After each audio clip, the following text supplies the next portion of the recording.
नमस्कार, हिरानसी YouTube channel में आपका स्वागत है। मैं गौतम सिंह बिष्ट।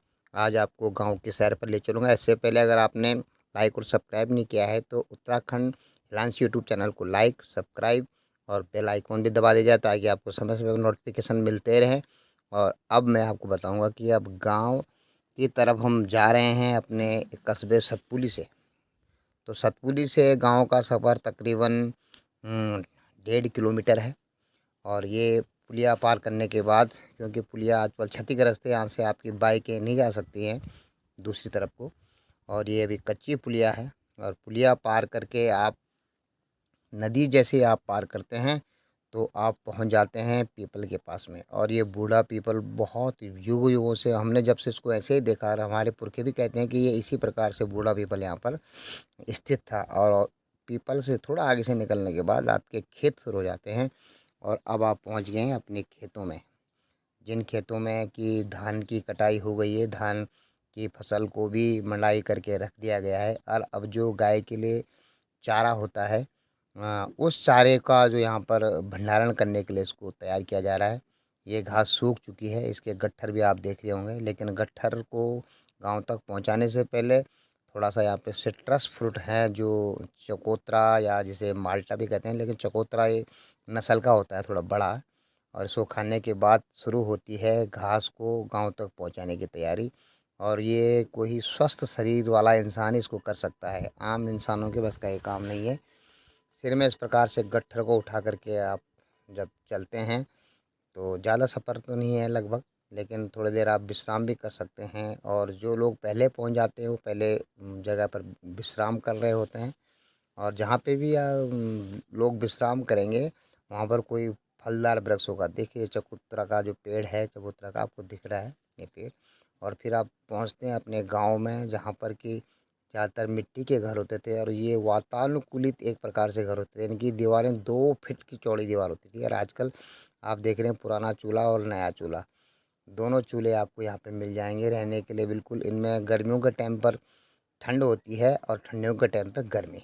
और ये गांव के हरे भरे रास्ते जिस पर कि आपको छोटे छोटे बच्चे भी काम करते हुए दिख जाएंगे। और ये बच्चे अपने ही घर के काम में लगे रहते हैं। लेकिन अभी आप देखें गांव में जो ये लोग हैं, ये लोग भी बड़े मस्त जीवन जीते हैं। जब इनके पर घर में पारिवारिक कोई शादी होती है तो एक संयुक्त परिवार होने के नाते बड़ी फुर्सत से और बड़े आनंद का समय होता है ये, कि जिसमें पूरे सामूहिक शादी में एक यूँ कहे कि एक प्रकार का उत्सव हो जाता है उत्तराखंड में। और ये यहाँ का जनजीवन आपको जो देखने को मिल रहा है, देख ले कितने मस्त हो गए कि लोग, कि मेरे भतीजे की शादी हो रही है। और ये देखिए आप गांव में जो रहने वाले किसान हैं, वे किस ढंग से अपने घर में उगा हुआ अपने गाय के गोबर से बनाई गई आसपास हरी तरकारियों की जो बगिया है, एक प्रकार से सभी घरों के पास में ऐसे छोटे छोटे बगीचे आपको मिल जाते हैं। और सभी किसानों के पास अपना पॉली हाउस भी यहाँ पर है, जो चाहते हैं पॉली हाउस लगा सकते हैं, सरकार की तरफ से भी छूट है। और पॉली हाउस के अंदर आप बेतरतीब सब्जी उगा सकते हैं, उसको आप अगर आप बेचना चाहें तो बेच भी सकते हैं, अपने लिए तो पर्याप्त मात्रा में हो जाती है। और आप देख रहे हैं कि फलदार वृक्ष लगे हुए हैं चारों तरफ। ये गांव का एक छोटा फार्म हाउस टाइप का है। और यहाँ पर देखो कितने प्रकार के आपको सब्जियाँ, सभी प्रकार की सब्जियाँ यहाँ पे, लहसुन है, प्याज है, गोभी है, और आम के पेड़ कतार वाइज आपको दिख रहे हैं। और आपको मैं इसके पॉली हाउस के अंदर ले जाऊंगा तो पॉली हाउस के अंदर भी ऐसा हरा भरा सब्जी बाग आपको मिलेगा। और जो लोग गांव में ही निवास करते हैं उनके सभी के पास अपने पॉली हाउस हैं। पॉली हाउस में सिंचाई की पानी की पर्याप्त मात्रा यहाँ पर उपलब्ध है। और देखिए आप अंदर कितना हरा भरा है, अपना स्वस्थ और साफ। आप सब्जी मंडी की तरफ जाते हैं, लेकिन गांव के लोग अपने बगीचे की तरफ जाते हैं, जो सब्जी का बगीचा होता है वहाँ से तरकारी लेने के लिए। और इसके बाद ये गांव का जनजीवन जो मैंने आपको दिखाया है, उत्तराखंड का एक शांत और खुशहाल नुमा जल जीवन है, जिसको कि छोड़ कर के यहाँ के जो प्रवासी लोग हैं अपने खेती कमाने खाने के लिए जो पहाड़ मैदानों में चले गए, वहीं उन्होंने घर बसा लिए।